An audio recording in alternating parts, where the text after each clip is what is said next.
The whole idea of putting the Doomslayer against characters from other universes sounds cool at first, but the moment you slow down and actually think about how the Slayer works, it gets messy fast.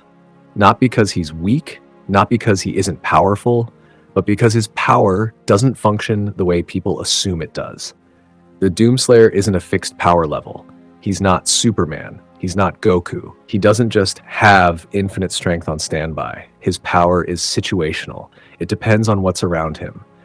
The key thing people keep ignoring is Argent energy. That's the fuel. That's the engine. The Slayer runs on it. When he's fighting demons in hell or in places soaked in Argent energy, he looks unstoppable. And yeah, in that environment, he basically is. Every kill feeds him. Every fight keeps him going. The more demons there are, the stronger and more relentless he becomes. It's a loop. Violence powers more violence. But take him out of that context, and suddenly all those clean power scaling charts stop working.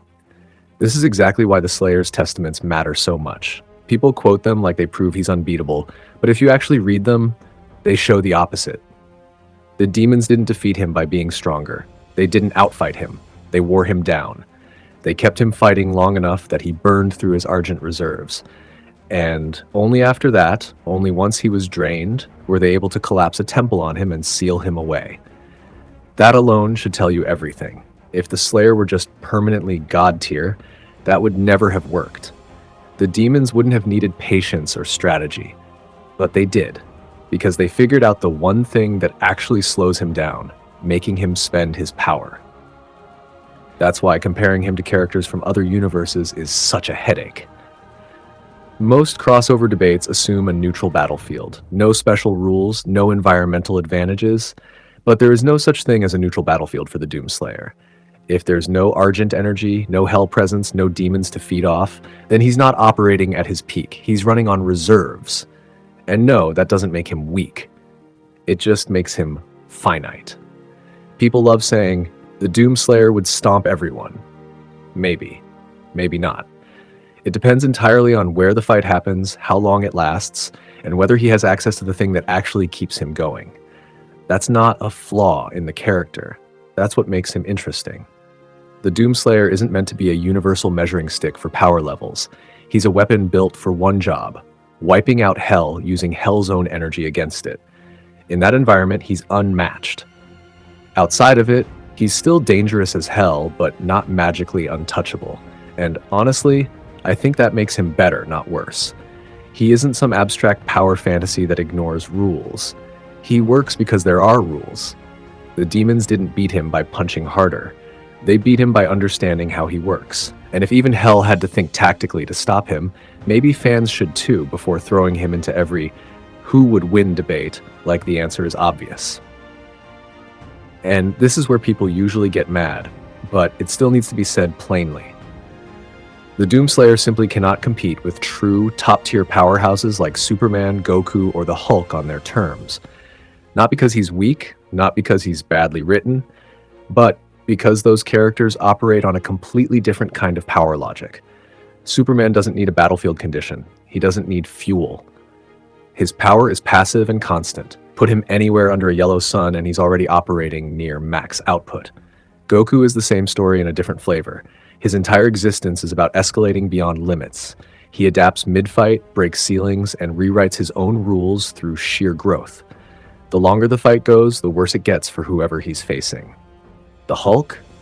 He literally becomes stronger the angrier the fight gets. Time is on his side. Damage is fuel. Exhaustion barely applies. The Doomslayer doesn't work like that. He doesn't scale infinitely upward. He scales situationally. To even stand a chance against characters like that, the fight would have to happen on his turf. A realm soaked in Argent energy. A place where hell is present. A place where killing feeds him instead of draining him. Only there does the Slayer's loop activate properly. Only there does every enemy death restore momentum instead of costing it. Outside of that environment, he's burning through a finite supply while fighting opponents who either regenerate, adapt, or escalate without limits. That's not a fair matchup. It's a losing one by design, and that's why crossover debates involving the Doomslayer are almost always flawed. They assume raw stats decide everything. They assume power exists in a vacuum. They ignore context, fuel sources, and sustained mechanics. They treat the Slayer like a universal constant, when he's actually a purpose-built engine. He is devastating where he belongs. He is terrifying in his own ecosystem. But he is not a cosmic ruler meant to dominate every fictional universe by default. And honestly, that's okay. The Doomslayer doesn't need to beat Superman to be impressive. He doesn't need to outpunch Goku or outrage the Hulk. His legend comes from doing one impossible thing better than anyone else, turning Hell's own power against it until even demons had to trap him instead of fight him. Trying to turn him into an all-universe measuring stick doesn't elevate him. It flattens what makes him unique. The Slayer isn't strongest everywhere. He's strongest where it matters. And this is where the fantasy people build around the Doomslayer quietly collapses under its own weight. If the Slayer were this limitless, self-sufficient god people like to imagine, he wouldn't need help even in his own games. But he does. Constantly. In Doom Eternal, there are multiple moments where raw Slayer power simply isn't enough. He doesn't punch his way through everything. He uses gigantic auto turrets to tear demonic tentacles apart. He relies on Atlan technology to punch holes through obstacles he can't brute force on foot. He fires himself out of cannons. He hijacks systems. He activates ancient machinery. And that's not bad design, it's honest design. Even the Dark Ages doubles down on this. The Slayer doesn't square up bare-handed against those massive horned demons. He pilots Atlans. He uses relic-level war machines built specifically to fight threats larger than him. That alone tells you everything you need to know.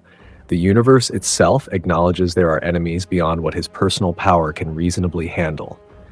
Hell, even the icon of sin isn't beaten by Slayer fists and guns alone. You're dismantling it through stage damage, environmental setups, and sustained attrition, while the arena itself does half the work. The Slayer wins, but not without structure, tools, and systems supporting him. That's the pattern people ignore. The Doomslayer is not a walking solution to every problem. He's a specialist. When the problem matches his loop, demons, argent energy, sustained combat where kills feed momentum, he's unstoppable. When it doesn't, he adapts by using technology, environment, and external force multipliers. Which again, circles back to why cross-universe power debates fall apart. If the Slayer struggles within his own narrative, unless the conditions favor him, why would he suddenly dominate universes where none of those conditions exist? He's not written as a god above systems. He's written as a weapon inside them, and that's what makes him compelling. He bleeds momentum when the loop breaks. He needs machines when scale exceeds him. He relies on preparation, tools, and context. That's not weakness, that's grounding. The Doomslayer isn't a power fantasy because he's infinite. He's a power fantasy because he earns dominance where dominance is possible and survives everywhere else by being smarter than the myth people project onto him. Once you accept that, his struggles stop being contradictions. They become proof the character actually has rules. So yeah, the Doomslayer isn't some universal measuring stick for power. He's a force of nature when the environment feeds him, and a survivor when it doesn't. That balance is what keeps him interesting, and honestly, what keeps the universe believable. Strip that away and you don't get a stronger character, you get a flatter one. If you've ever felt that disconnect between the myth people repeat and what the games actually show you, you're not imagining it. You're just paying attention, and that kind of thinking is what keeps these conversations worth having in the first place. Until then, take it easy, stay sharp, and I'll catch you in the next one. Cheers, Legends.